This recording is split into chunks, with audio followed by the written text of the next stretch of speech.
clubbing. Look how pretty you are. Yeah, thank you. I wish there was a club, a geriatrics club. Shit. I'm sure there is one if you look.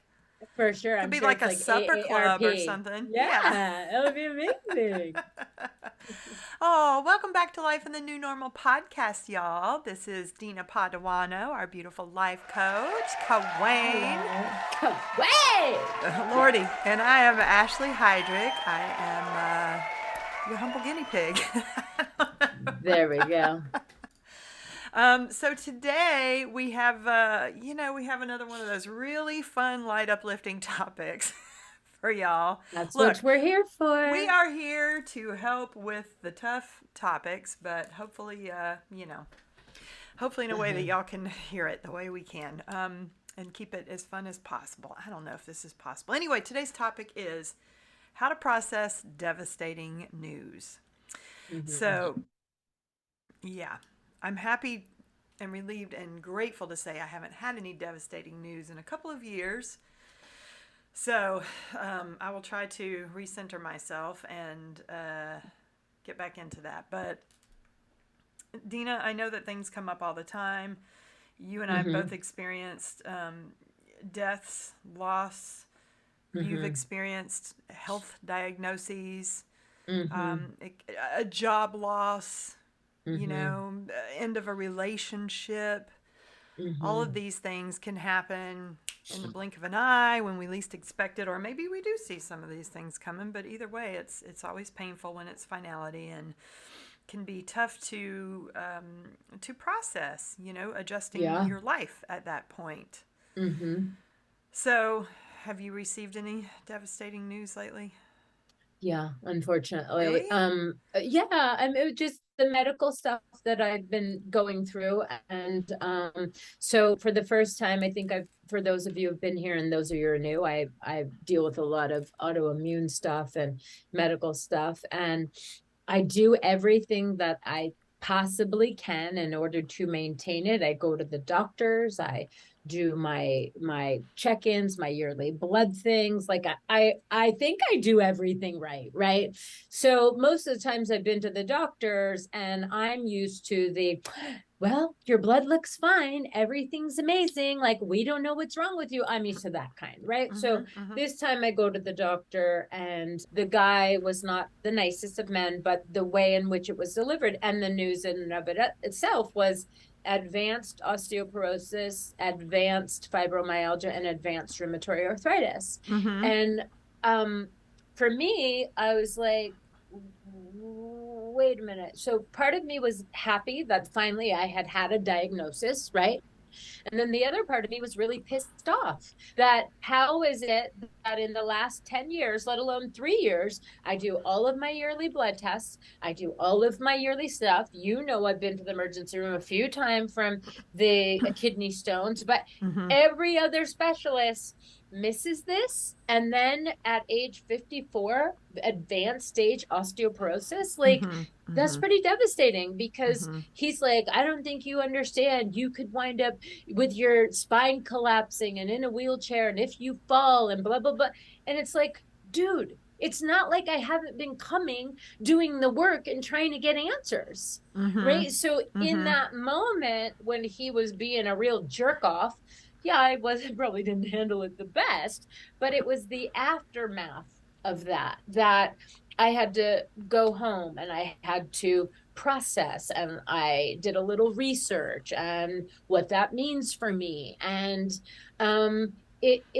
listen, rheumatoid arthritis, I know at some point I can put it into remission. I know it's a long battle, but I don't know, and I still don't know if I can regenerate bone loss. I know that I can slow it down, but it's pretty devastating because I feel weak. I don't feel as strong as I have in the past. I feel apprehensive now about lifting things, or I'm alone in a foreign country without a partner. And it's scary on top of a little bit devastating because um, I know it's not a death sentence, but it is something that I have to Mm-hmm. grapple with my mind. And so I'm What I sorry. did is, thank you. It's tough. Well, I wasn't It, trying to sound insensitive either because I knew that you already knew you had, rheumatoid arthritis and you already knew some of the other stuff. So when but that day I happened, I knew you were upset, but I thought it was just because you had an asshole delivering you the news. I well, didn't no, realize you I were actually mean, upset about the I didn't know I had osteoporosis. osteoporosis, and let Okay. alone advanced osteoporosis. Yeah. Like, what does that even mean? Like, Okay. advanced, like, it's like I'm at the end of as far as it can go. So I had been complaining about my pain. I had Mm-hmm. been Mm-hmm. saying that my tailbone hurts, things hurt more than usual. Like, and every other doctor is like, your levels are fine. I knew I had rheumatoid arthritis, but Mm-hmm. the fact is that I get my blood done every Mm-hmm. year Mm-hmm. and all my levels are normal. So how are you coming at me with advanced? Mm-hmm. It's Mm-hmm. it's like, so he was basically saying that my kidney stones and the urine that I'm bleeding in the urine and everything is all a symptom Mm. of rheumatoid arthritis not being treated properly. So the Mm-hmm. lesions on my legs, rheumatoid arthritis. I said, well, wait a minute. I got biopsies. The lady said it was one thing. Now you're saying it's another. He's like, it's Mm-hmm. all from not being treated properly, including the Mm-hmm. osteoporosis, Mm-hmm. not being treated properly from rheumatoid arthritis. But So doesn't that what do make you you do? angry at past doctors, not at him as much? I mean, he's a Yes. Well, dick the way he delivered the he news, for but sure, but then it's like, what are you supposed to do with that? Are you supposed to right. go on a blaming tour? Are you supposed to go find all those doctors? They're not going to take accountability. No. And there's nothing more I could have done Mm-hmm. with who I am as a person. Like, I do my blood test, I stay on top of everything, I Mm-hmm. do everything I'm supposed to, and I was directed in the wrong area. And Mm-hmm. it's like doing all the right things, being told what you're supposed to do, and then getting yelled at Mm-hmm. for doing what they told Right. you to do. Right. That's fucked up. And it's devastating in the senses, I'm not comparing it to cancer or anything, but it's like there's stages in cancer, right? Stage 1, stage 2, stage 3. Mm-hmm. I'm at Mm-hmm. the end stage of Yeah. osteoporosis. Yeah. I And understand. so it's devastating in the Mm-hmm. sense of, I'm somebody who's been really working on her health. What do Mm-hmm. you do when, I mean, come on, I'm vegan, gluten free, I'm not drinking, I don't eat refined sugar, I exercise every single day. Imagine if I wasn't doing that. Well, now you do all those Imagine, things. but I've And been yes, doing it for the imagine. last 2 years, Yes, I and I understand. still But got that that means you haven't done diagnosis. it for 52 years. So let's, be kind to ourselves of like it might take a moment. No, no, for sure. But what I'm saying is, imagine if I wasn't eating Oh as healthy yeah. as I Oh am, my and god. so I'm grateful for that. So Mhm. I think, when I came home, I got it out of my head, and I allowed myself a pity party, and I put a cap on it. And I said, look, you Mhm. can feel bad about this. You can blame whoever you want. You can cry. You can yell. You can write fake emails, cuss people out. But Mhm. at 12 o'clock at this time, we're going to put a cap on it. And then from here forward, you're going to only focus on what you can do instead of what you can't do.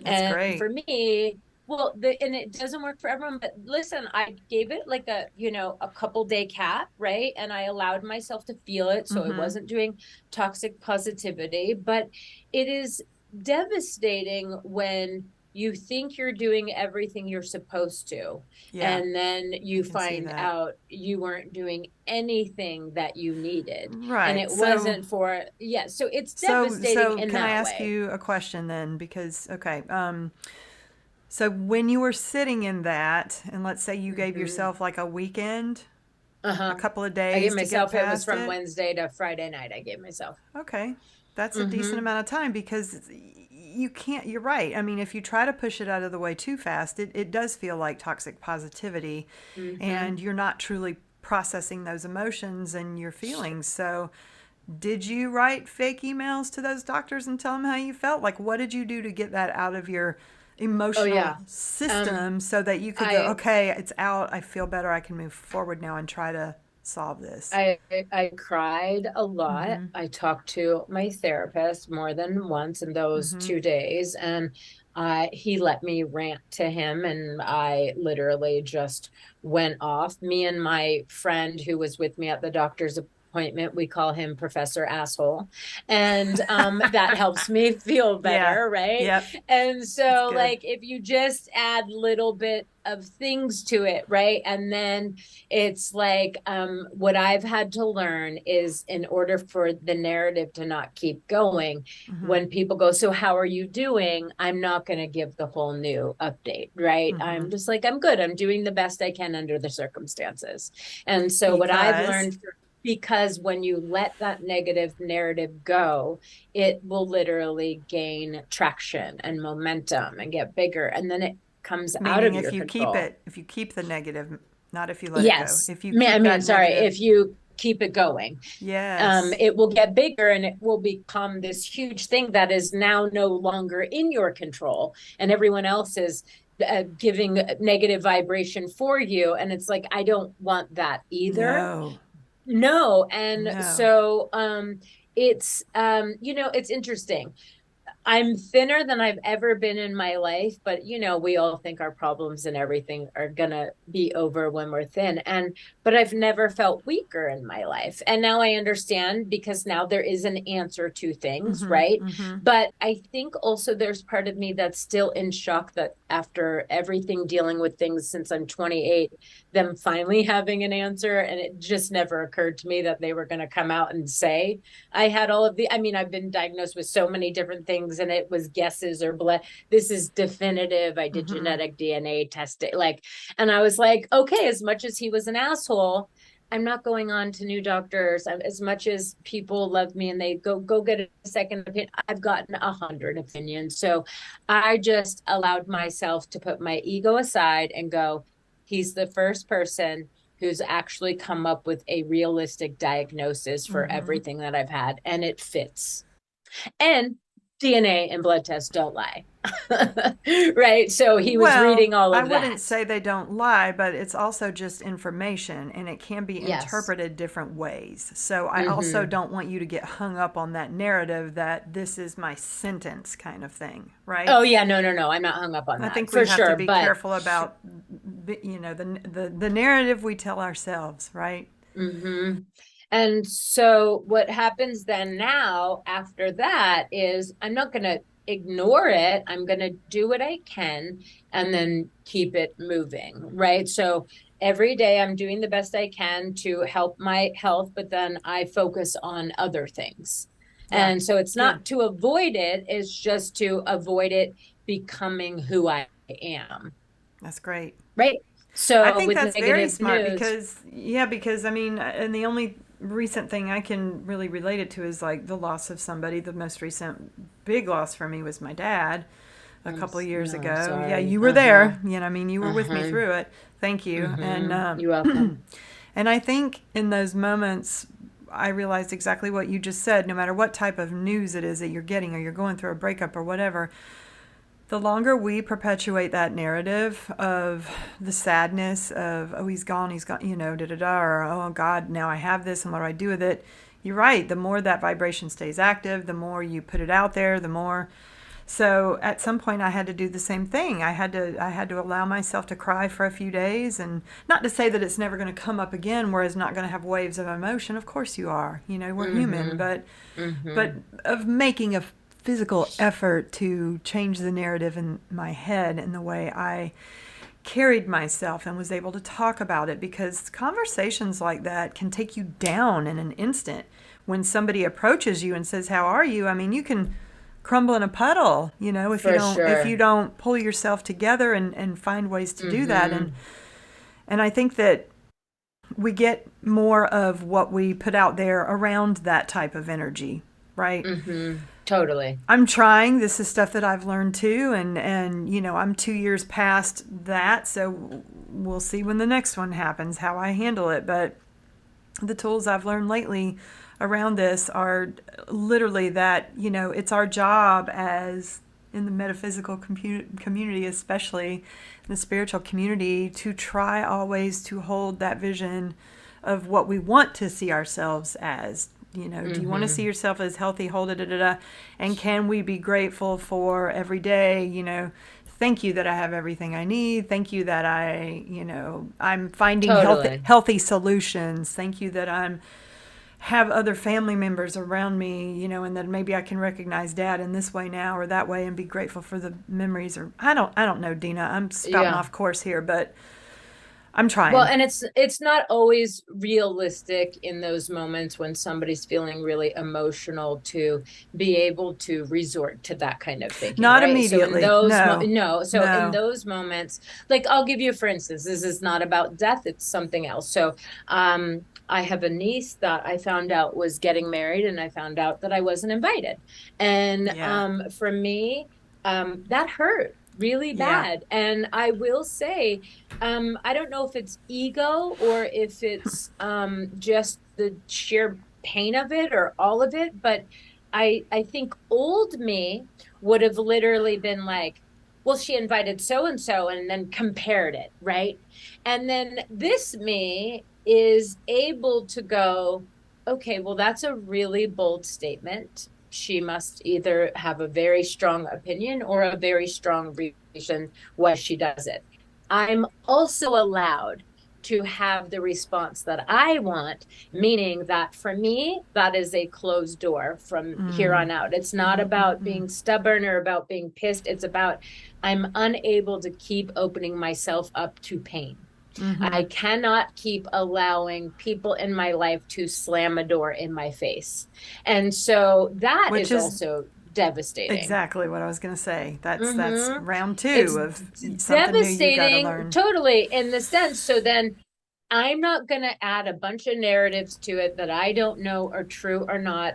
I'm just going to do what I need to do, going, gosh, you know what, Dina, that does hurt. You were there all the time. You were a big part of their life. You were there. And it's just a bummer they were not able to see it or appreciate it, but it doesn't mean that that's going to happen with everyone. So I'm not going to And the close myself off from the world or from people or from others, but I did acknowledge the pain. I'm allowing myself to still feel the pain, but it is a challenge to not want to be like jerk, like fuck them, or like da da da da, or like make a call or text someone, or like part of me wants people in my family to stick up for me or to say something or of to, but course. if people aren't doing that, I'm not going to force them, right? Yeah. But that's also painful that you Yeah. see injustice happening and it's happening to me and then no one's sticking up for me. And it's just like, well, that's shitty. But I also am allowing myself to go because I used to be gaslit or guilted into, well, it's difficult for the, and then people always justifying bad behavior. And it's like, well, bad behavior has ramifications. And those ramification means that maybe I'm not a part of your life anymore. Right. And it's okay if you don't want to invite me, but you can't be surprised if you don't, that afterwards the rubble from underneath what happens is you can't be shocked. There for me it's just it's painful, it hurts, there's so many things in between. And I've had a lot of people do a lot of hurtful things to me. And I'm like going, am I a target? Do I make it super easy? Why do people think they can do it to me? Is it because they think that I'll always be there and I'll always forgive them? Or so I've had Probably. to do, yeah, and I've had to do work on myself going, that may have been okay before, and Right. maybe I taught you that about me before, but that's not who I am now. No. Do I need to make a statement to this person? No. Do I need to say something? No, because they didn't need to say anything to me. There's just, I have to have closure within myself. So this is the narrative that I use for myself. You're allowed to be upset. You're allowed to be hurt. You're allowed to not want a relationship with this person anymore. And you're allowed to mourn it and then let it go. Yes. And that time to When be process that might be take longer times than, for each of us. Totally. Might not Yes. be 2 or 3 days. It might be, a month for some people. But eventually you get sort of tired of sitting in that feeling, is usually what I find. And I just go, all right, what Yeah. can I do now to make myself just feel better? It's not fun to sit in that and feel bad. But some of No, that and you just then can't help. It just yeah, and then part of it's being like human. when I found out my mom had had cancer, the interesting thing about me, I think this is my own brain hack to know that I have two choices.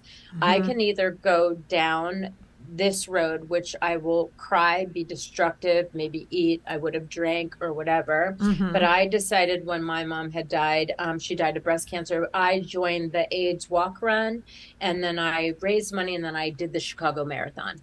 And so for 6 months, I had something to redirect my emotions, Hmm. to make me focus on something that was positive for my life and something in her name. And I raised money for charity. That's And nice. that helped. Yeah. And it helped me along the way. Right. So we all have choices. And I'm not saying you're not going to have down days, but I am Hmm. saying if you know yourself and you know that you can have destructive behavior, or you know that you can have addictive behavior or eat or whatever. Because when I first got my back surgery, when I first moved to Italy, it was supposed to be 4 inches. When I woke up, it was 19 inches in my back. And Mm, I woke up screaming I out of bet. that, like literally Yeah. screaming out of the thing. And Yeah. my poor husband at the time was like so scared. He was like in shock. And I remember the lady coming into the room, and I was afraid to even move because I thought I was Hmm. going to split Yeah. myself open. And she said to me, I see people like you all the time. The biggest fear is you getting up. The second you get up, the second you're going to get to recovery. And she made me an hour after that surgery to get up and start walking. And Ooh, when ouch. I say I was afraid to move and to Yeah. split myself Yeah. open, I like, and bet. I was there for 10 days, and every day I almost let it consume me, but because I am who I am and I'm super friendly and I know how to put it on for people, there's a lot of male nurses in Italy. It's lovely, but they Oh were boy. so friendly to me, and they were Sure they so were. right, and they were so lovely, Did you but put they makeup would, on every day too? hell yes, I did. And and they would come in every day and they would be like, ciao, Bella. And then I would, so I God. made myself sort of get up and be on for them. And it was helpful to me. You're like, Right. don't But mind that that I look was, like Beetlejuice, but I'm gonna have my makeup on for you. oh no, my makeup was on during surgery. And the doctor goes, we were all sitting there going, who puts makeup on for surgery? I go, well, there's 10 of you Ah. all looking at me. So of course I'm going to be like, oh, Oh hello. God. But right, but I do Ah. these little hacks that I always bring nail polish, I always do whatever, Yeah. because I know that I have to distract myself. Uh huh. And so it was devastating. I'm in a foreign country. I had just 3 months I was in Italy, and it was supposed to be this big Oof. and 19 inches in my back. Right. And so I'm Mm-hmm. just like, it, what I've learned is that if you allow yourself, you'll go on autopilot, and your body's first response is to survive. Mm-hmm. Right. Mm-hmm. And so if you allow but it's a mind thing, right? So Mm-hmm. it is Mm-hmm. a mind training sort of thing. When I found out my mom had cancer, I didn't think about her dying. I thought about what we could do before she wasn't able to do things. Mm-hmm. Mm-hmm. Right. So instead of what's wrong with her, let's say what's right with her for now. Yes. And Exactly. instead of Yes. like how devastating it's going to be, thank God I have the time to spend with her before this Right. happens. Right. And so my siblings, some of my siblings are the extreme opposite. Mm-hmm. She's going to die. Oh my God, what are we going to do? And but I don't do well with that. I don't. That's Yeah. not where my Mm-mm. brain space goes. And Mm-hmm. I Mm-hmm. know that some people can't help it. And Mm-hmm. what I'm saying is, I grew up in a family like that. And if Me I can too. shift it, you can shift it. My mom Mm-hmm. was always the glass is empty. And Me so you too. can imagine how she played that when she got Well, cancer. And then she milked it even more and more and more. And yes, yeah. there were times when I was with her. I remember we were at like Burke Williams, and it was the first time she had ever gotten her eyebrows waxed. And I wanted her to experience that. Right. And Mm-hmm. she was screaming, and I was laughing. She reminded me of Lucille Ball. And then I was laughing because she was screaming because of the pain. And then I was like, parts of me started to cry, going, she's not going to be here for Mm-hmm. much longer. And then Mm-hmm. I would allow myself to be in those moments. Right. Yeah. And Of so course. it wasn't as devastating when she passed because I allowed myself to process along the way. I wasn't in Yeah. denial. Right. So I think it's important for all of us to not be in denial of something, but to appreciate the moments that we're in so that we don't lose that time in a state of fear and then we're not present with that person because that is valuable time, Absolutely. Yeah. right? And so I Yeah, think that's it's true. it's And would yeah, and my family, well, my mom is. So I lived with my mother was the version of just wanting to talk about everybody's illness in town. She is the town crier. I love you, oh mom, boy. but it's true. She's a town Oh crier yeah. about everybody's illnesses. It's like Yikes. every time I call her still to this day, it's like she has to run through her list of updating me on, every latest health concern she heard, and I'm like, okay, now can we actually talk? Can we? I mean, Well, what it's am I supposed to do woo. with all that information? And I Well, feel for them, but I can't y- call each person right. and tell them and then take it on. Some of Sometimes these people I they don't don't even want to know. I've know. never even met. And Exactly. she's like, oh, this person in my. And I'm like, Mom, okay. But, then Exactly. she's perpetuating it, putting it out there for all these people that I don't know. But anyway, it's just funny. So we do all handle information differently, and it's you Well, know and what do you get from perpetuating that information? So like for nothing. those people, More well, it's fear. but yes, but let's talk because there are people who really are afraid of death or really are afraid of illness. So then what they will do is they will latch onto, oh, Betty Jean got cancer and Mary Sue like her Mm-hmm. legs and did it, and then they make it to where it's getting closer to me. Am I going to get Right. something next? Maybe And they're looking that's for what we have. answers by having all those conversations. Is like, what are we gonna do when that Well, hits? I and don't know. see, everyone else is getting it. So, but it's also like, are you waiting for you to be next, or are Right. you collecting all this information because you care and you're going to do something with it? Well, to be Like, are you, fair, and she did work in the medical field forever, so it's just, I what get she that. finds So, interesting. well, and I'm not just talking about her, I'm talking for the other people out there that ask Right. yourself, why is it important? Like, we could even say the news, right? The news is Yes. devastating. But Right. why is it so important for you to collect all of that bad news if there is nothing you can do about it? And then people go, to be Agreed. informed. Okay, you're informed that someone got shot over here and Right. this one got, how does that affect you? Like, Mm-hmm. are you working in that Mm-hmm. environment? Mm-hmm. Are you going into those stores? Do you have to be careful? Like, be careful what you consume because sometimes what you consume, you also will attract. That's right. And it starts to And become a mindset because the more you watch these things, the more you believe them, and the more you believe they can happen to you. That's why I the don't more like to that watch it can violent happen to you. television. All those police shows, with everybody shooting each other Yes. constantly. I can't stand it. It's like, I don't want to Oh, and watch that. I I don't don't want to understand. believe that somebody's going to break in here any moment or try to shoot me or. Well, No, and I don't understand the true crime. I don't understand. me My neither. nieces are I like, they listen to can't. those podcasts. They want to look at every detail. I'm like, no, thank you. Hell Well, I no, used to listen bro. to that, like that Adnan Syed one, whatever it was called. That was fascinating back in the day, and I did listen to that because you want to know, like, ooh, it's a mystery being unraveled. But boy, it's Uh, dark. Boy, Well, it's unless it's dark. a fucking movie and it's not going to come true, sure, I'll listen to it. But if it's real life Yeah, and it's possible and it's going to scare the bejesus out of me, like, yeah. no, thank you. The Like, Beetlejuice out of you. oh, right. But I get scared of that stuff. And so Yeah. I'm just like, it's literally like, I mean, it's just beyond, there's enough bad news sometimes in our own lives that we don't need to watch the news, right? You hear of a friend of a Or friend or someone's perpetuate bad husband or news. exactly.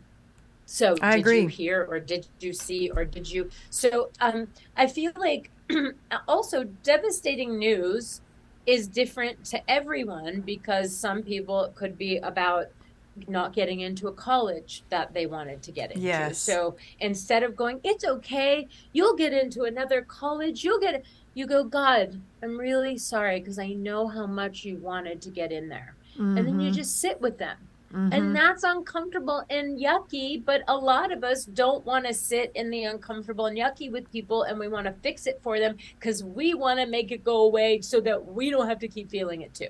Yeah. And so devastating news isn't always meant just to go away as quick as possible. Someone's world that someone could have been thinking about getting into an Ivy League school since they were two. Yeah. And so this could be very devastating, or maybe their Mm-hmm. parents can't afford it, Mm-hmm. or Mm-hmm. maybe someone's like, I never used to understand why kids took divorce so hard.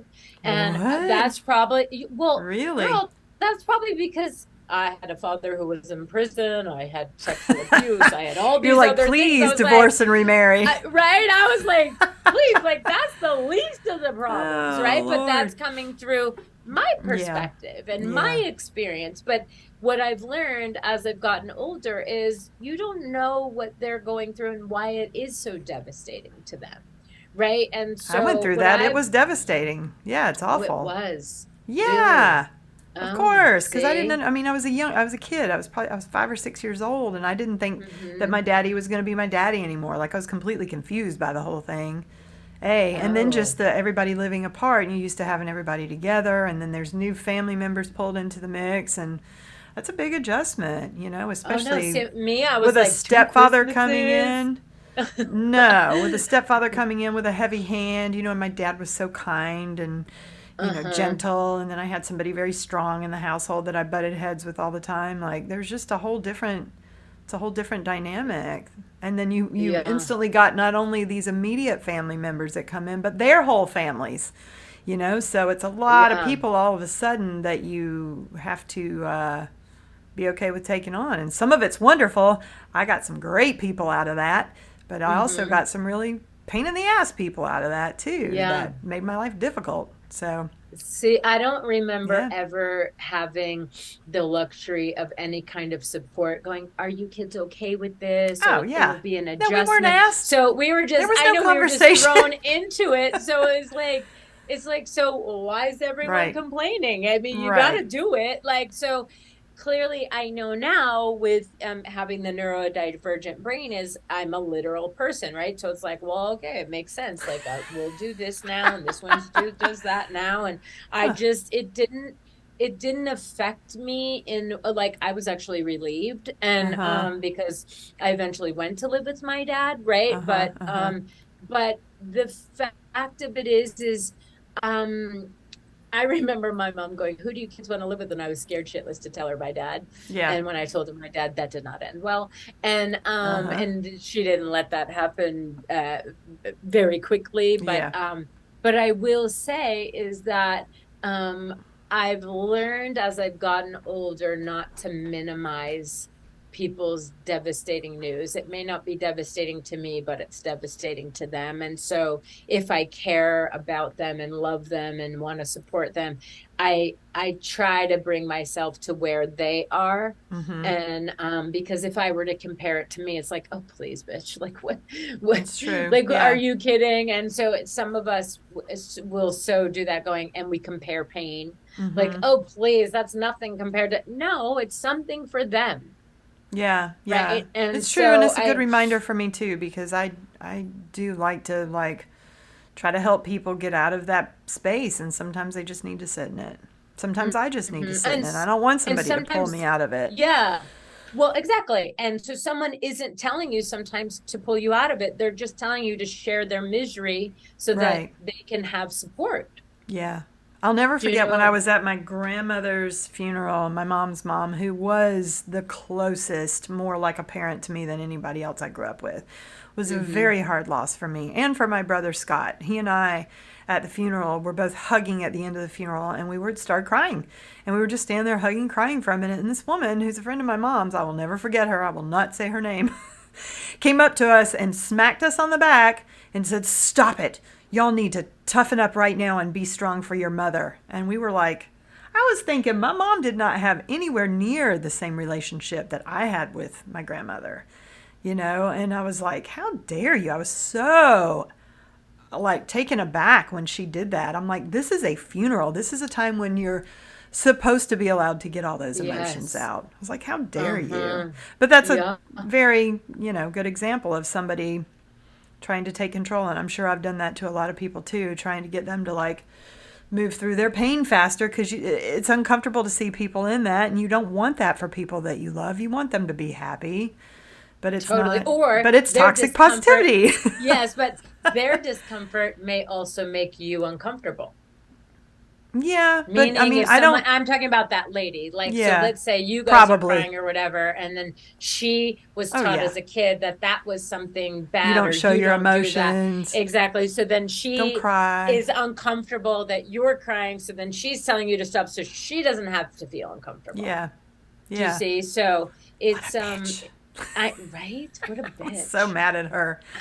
And so, But and also, like, what about, it's like if you're a parent and you get a diagnosis of a child having mm-hmm. special needs or Mm-hmm. Mm-hmm. something like that, it's like Mm-hmm. you and I could never imagine what that would be like. So Yeah. then how do you show up for someone like that? And so for Yeah. me, what I do is listen, and I never say I have no idea what you're going through. I'm really sorry. This is Mm-hmm. awful. Tell me how I can support you. Yeah. Yeah. How can I show up for you? Because sometimes I just don't know what to do. And there Yeah. have been times Agreed. where I've showed up the wrong way and I've gotten yelled at, you know? And so Yeah. it's just like, and so now I'm learning sometimes, you know, because I think some people know exactly how they want people to show up, but sometimes they're hoping people are mind readers and Totally. they're like, I need A, B, C, and D. And then I think Yep. some people, they don't know. And then by you asking, some people may go,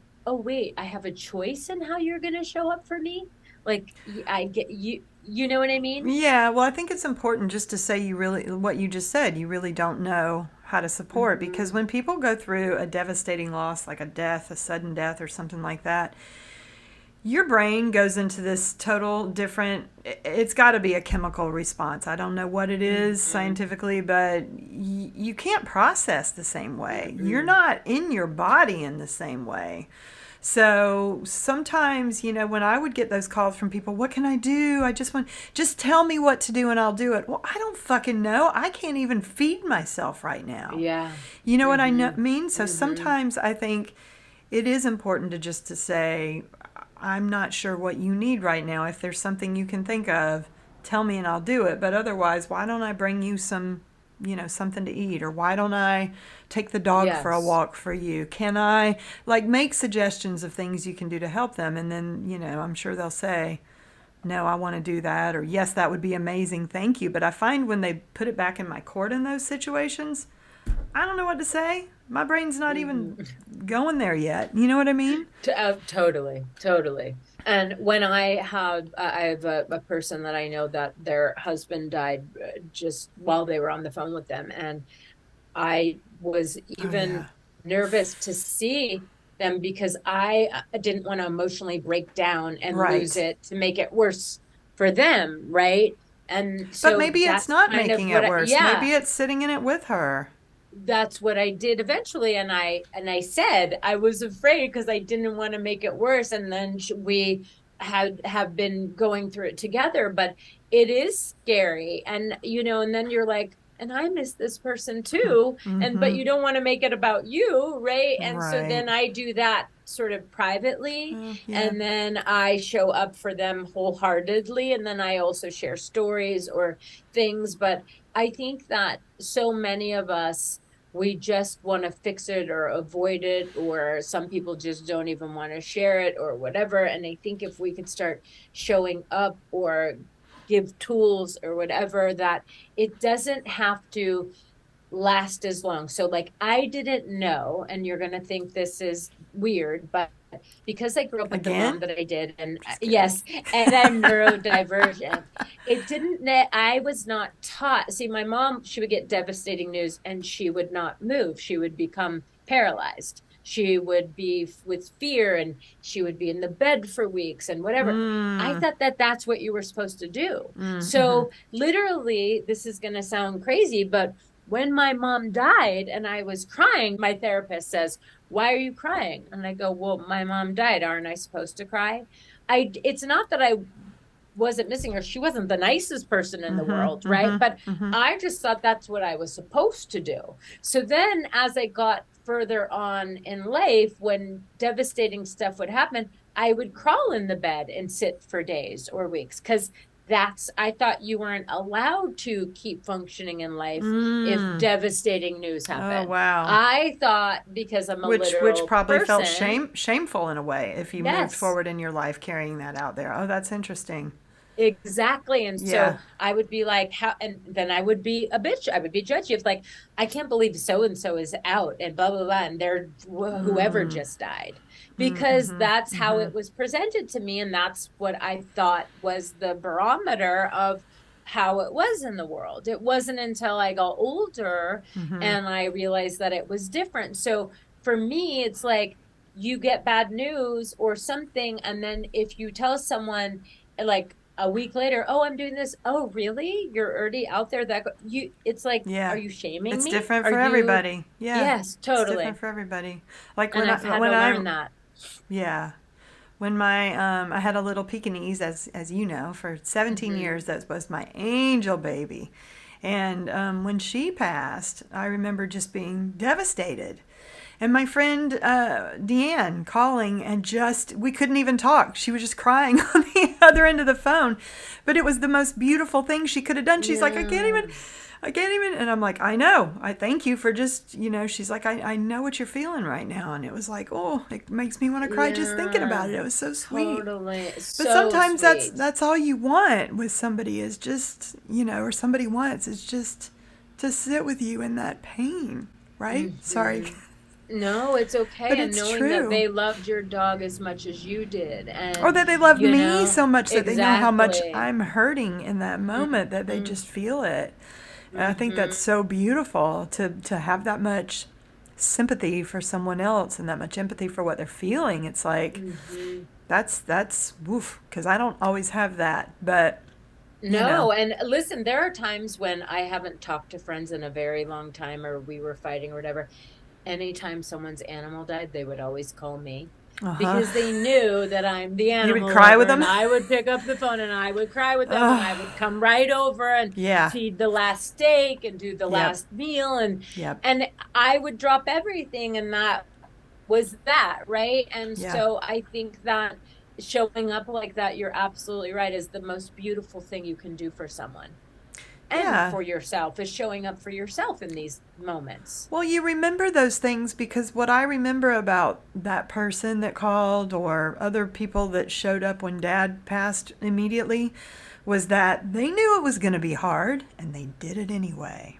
It's like Mm-hmm. feel the fear and do it anyway, because it's those Mm-hmm. moments that people remember in life, and that those are the moments. So, Yes. if you're afraid to show up for somebody who's got a diagnosis and you don't know what to say or do, that's not the point. It's not about you, I mean, just Mm-hmm. say, I don't know what to do, but I really want to help you if you need me. Can I bring you something? Mm-hmm. Can I even just making that phone call, I think is support. Even if you Yes. don't do anything, even if they don't want anything, they feel it. I felt it. And totally. And allow yourself to feel it and everything, but don't become it. Don't Right. become the bad news. Don't become the Well, that's diagnosis. the flip Don't side. become the, Yes. do you know what I mean? And so Yes. that is a very slippery slope. Yes, it is. And I think that I was guilty of that for a very long Oh, time. yeah. And I've learned to be different now, and Well, we still have I've to have our learned boundaries for for sure. our And I've own personal well-being, right? and that, in and like, sometimes I even look at my dogs now and I get so scared, because I will remember when I had to put my other dogs to sleep too, Mm-hmm. and then my brain for like 3 seconds, and I'm like, stop Yeah. it, Yeah. stop, stop, stop, stop, stop, stop, Chihuahuas stop. live a really damn long time.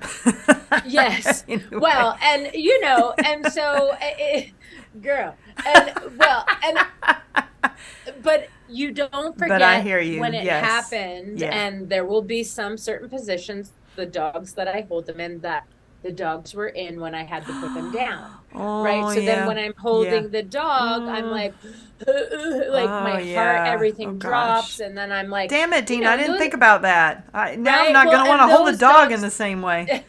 Well, those dogs died 3 weeks apart, right? And these dogs are just as close Yeah. that I don't want my brain to go there and be like, I better, no, I'm just enjoying the dogs now instead of thinking about Of that. course, And because it could be 8 years before that happens, well, I do you know how mean, many people go, how old are those dogs now? They're exactly. getting old. You know But they're that not. but it's like, why the fuck would you say that to somebody? Fuck off. Right? It's just like, dude, Yeah. don't you think I think They're that not old for every time? chihuahuas. Yeah. I know, but it's just so there are times where we can give into that and it's not healthy.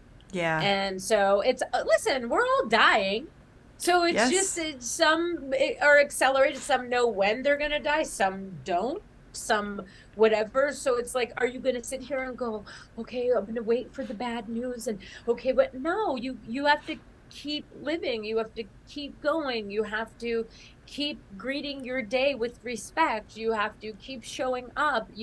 Yeah, bad news is inevitable. Yeah. It's how you deal with the bad news. Are you going to keep it going? Do you tell the whole world? What is the purpose of telling so many people? Do you want all of those people to feel bad for you? Are you trying to get all of that sympathy? Why do we tell so many people so many horrible things?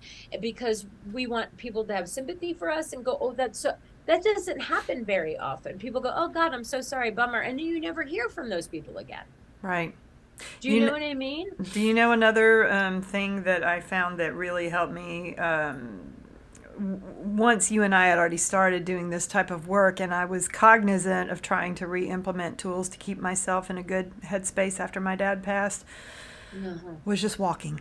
Get up, get Ah. dressed, go Mm-hmm. for a walk. Because every Mm-hmm. morning you don't want to in the beginning. The first Mm-hmm. week is devastating. It's awful. It's Yes. hard, and it's like just getting up, taking a shower, go for a walk. I promise you, by the time Mm-hmm. you get home, no, you might not feel, as great as you did 3 weeks ago, but you'll be able to actually maybe have some conversations or do some tasks or feed yourself, or Mm-hmm. the little things that have to be tackled at that time. But I think walking, there's something about walking and just getting the endorphins moving. Yes. And I It's literally, when I important. moved to this apartment and, I'm going through the divorce and everything, I just started walking like Forrest Gump. I would just keep Yeah, walking, walking, and exactly. then I would be like, I'm done for the day.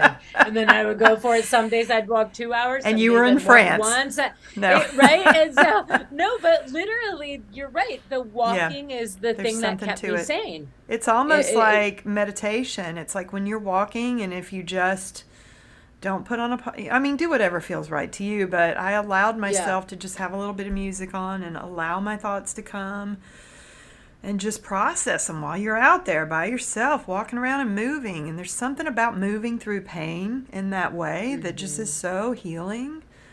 I Mm-hmm. can't explain that, but it was very And helpful to and you me. are allowed to feel bad, icky, gooky for as long as you need, but keep it in perspective in Mm-hmm. the sense as don't let it consume you. Yeah. If you need moments out of the day, only tell a few certain people who understand and respect your pain Yeah. and respect when you're having moments. Not everyone's going to get it. Not everyone's going to have the same sympathy. Some people will be like, well, my parent died and I went back to work 2 days later.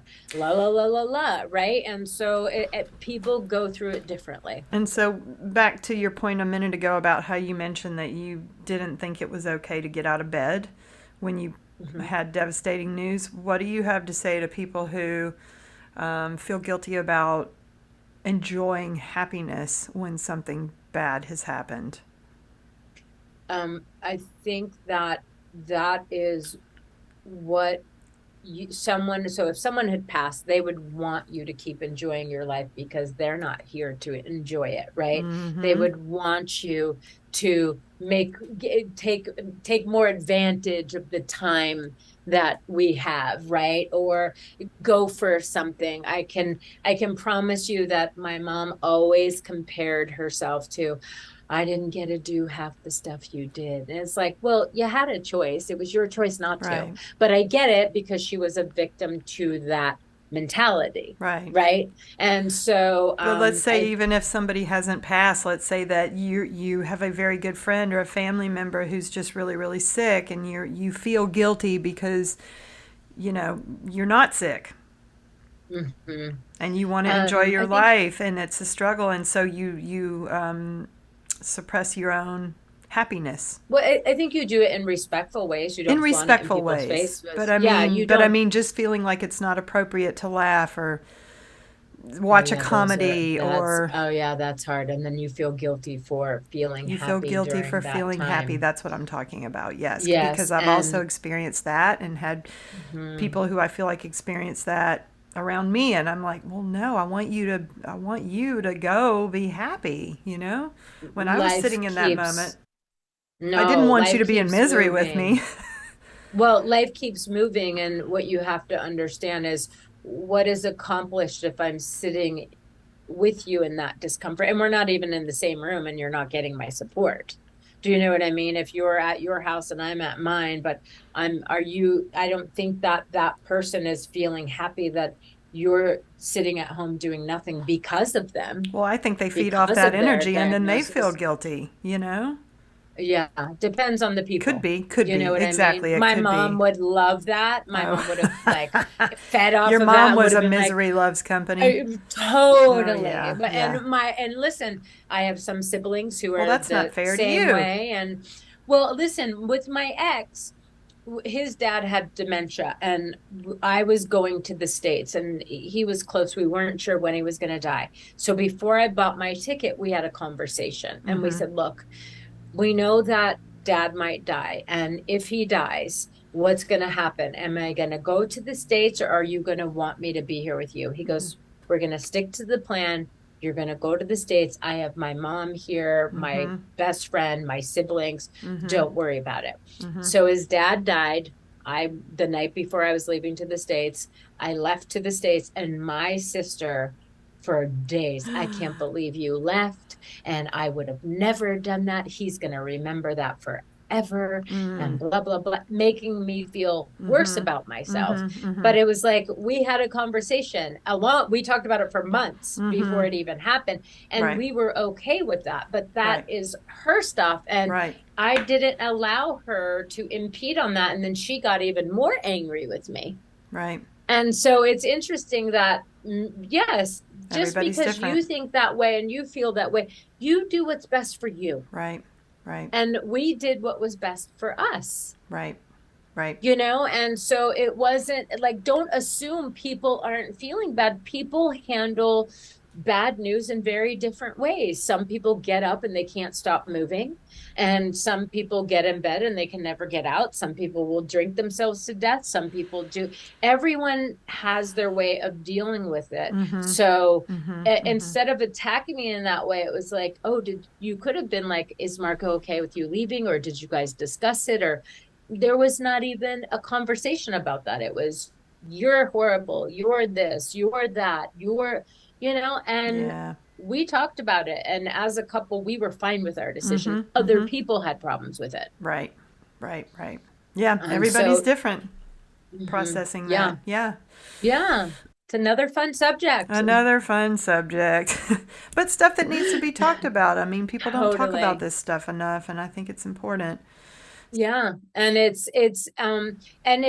like, what do you do for somebody who is your best friend and then their spouse gets a bad diagnosis, or Right. someone loses a job and they just bought a house, and then they la la la la la, and then it's like, do you go into the mode of, well, I know somebody, maybe we can get his resume? Let those people process that stuff first. And then like, so show up for people. God, I'm really sorry, that's devastating. And then say, if there's anything you need, or if I can pass along a resume or something, let me know. Yes. But I do think it's important for all of us to remember, too, that what I've always remembered, because I have been that, you know, codependent person that fell right into taking care of somebody to an unhealthy degree, is that Mm-hmm. I could never get sick enough to be in the same place and feel that pain. So what am I Mm-hmm. doing? I could never be sad enough.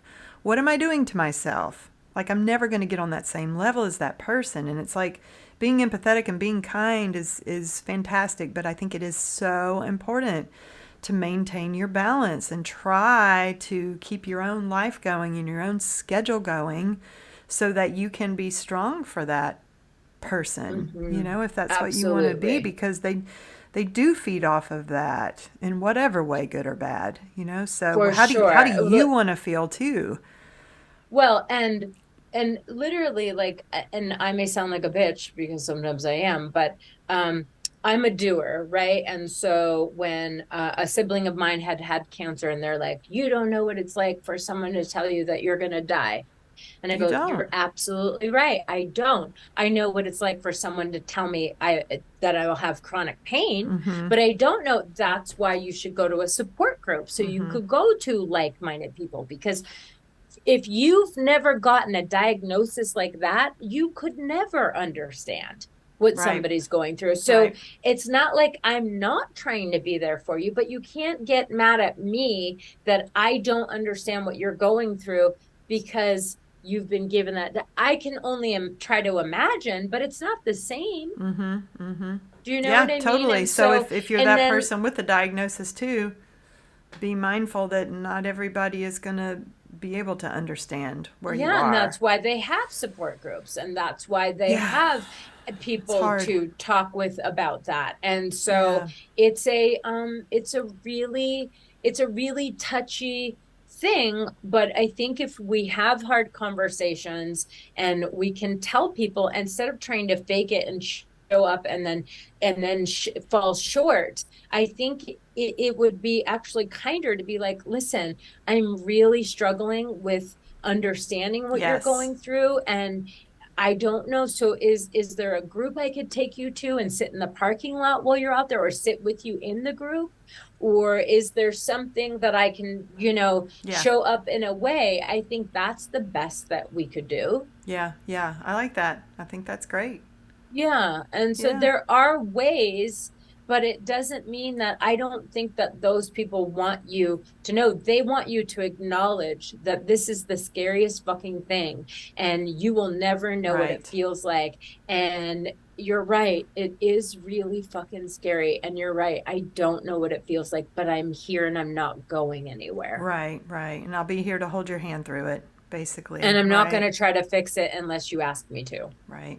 Right. So some people go into, Then I will have you the fix best it? doctor, I have this, and then I have that. And then it's like, well, you don't know that person if they have insurance, if they have money, if they Yeah. have that, if they have, and that might be too overwhelming for them, Yeah. Yeah. True. So it's True. hard for us to just sit and wait for somebody to ask for help because a lot of people don't know how to ask for help. And then a lot of us just know to go into gear to try to fix it. That's right. Agreed. And sitting with it and going, what do you need from me is a lot harder than trying to go and fix it. Is it? I don't know. You tell me, because you were a fixer and it was very easy to get into action and to try to show up for that I thought person that and was let my them know you job, love though. them. I mean, I came from a household of people in the medical field where they always just tried to fix it. So I always just thought that's what you do. I didn't really take it as I was being uncomfortable with it. I would do whatever that person wanted me to do. I just didn't know. I don't think Yeah. I had the healthy